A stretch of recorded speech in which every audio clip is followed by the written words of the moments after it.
বাংলার প্রসিদ্ধ রথগুলোর মধ্যে অন্যতম হুগলির বলাগড়ের গুপ্তিপাড়ার রথযাত্রা। সারা বছর জগন্নাথ দেব বৃন্দাবন জিউ মন্দিরে থাকেন, রথযাত্রায় মাসির বাড়ি যান।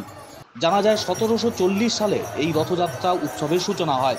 গুপ্তিপাড়ার রথ বৃন্দাবন জিউ রথ নামেও পরিচিত।